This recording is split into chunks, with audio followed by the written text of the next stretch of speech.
Hi hello నమస్తే welcome to sauce TV నేను మీ శివ. మనకి మ్యూజిక్లో ఒకప్పుడైతే 90s కాలం నుంచి కానీ చూసుకున్నట్లయితే ఇళయరాజా గారు ఉండేవాళ్ళు. సో మ్యూజిక్లో ఆయన తర్వాత ఎవరైనా యాక్చువల్లీ ఇళయరాజా గారి కంటే ముందర ఘంటసాల గారు ఉండేవాళ్ళు అనమాట. సో ఆయన పాటలు ఇప్పటికీ ఫేమస్. అండ్ దాని తర్వాత ఇళయరాజా గారు అండ్ ప్రెజెంట్ మన జనరేషన్కి సంబంధించి దేవిశ్రీ ప్రసాద్ అంటే తెలియని తెలుగు వాళ్ళు లేడు.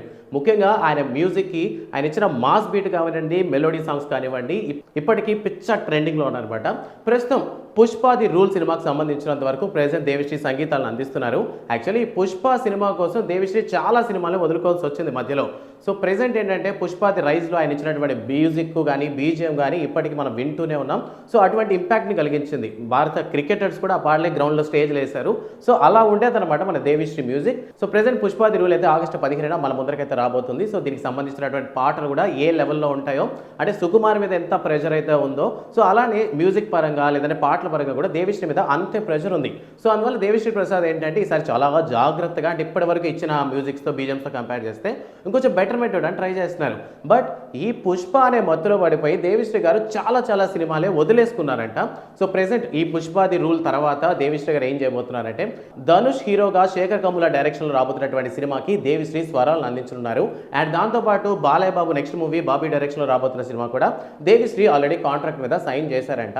అండ్ దీంతో పాటు నాగ చైతన్యకు ఒక ఎక్స్పెరిమెంటల్ మూవీగా ఒక కోస్టల్ ప్రాజెక్ట్ చేస్తున్నటువంటి మూవీ తండేల్. సో ఈ సినిమాకి సంబంధించి కూడా దేవిశ్రీ ప్రసాద్ మ్యూజిక్ అయితే అందిస్తున్నారు. ఇప్పటికే గ్లిమ్స్ వీడియోలో ఆ బీజిఎంని చూస్తుంటాం అనమాట. ఐ థింక్ చిట్టి తల్లి ఆ డైలాగ్ అసలు ఆ బీజిఎం అల్టిమేట్ ఇప్పటికీ మైండ్లో అలానే ఉంది, ఎక్కడికి పోవట్లేదు.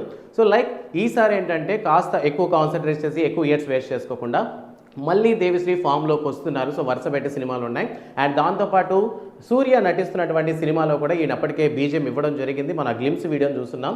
సో దేవిశ్రీ ప్రసాద్ పరంగా చూసుకుంటే మనం బీజిఎంస్ పరంగా కానీ సాంగ్స్ పరంగా కానీ పెద్దగా పట్టించుకోవాల్సిన పని లేదు, ఎందుకంటే ఖచ్చితంగా బ్లాక్ బాస్టర్ హిట్ అవుతాయి. బట్ మనం ఏంటంటే ఈ పుష్ప సినిమాలో పడిపోయి దేవిశ్రీ మ్యూజిక్ని కాస్త మిస్ అయ్యామన్న ఫీలింగ్ అయితే ఉంది.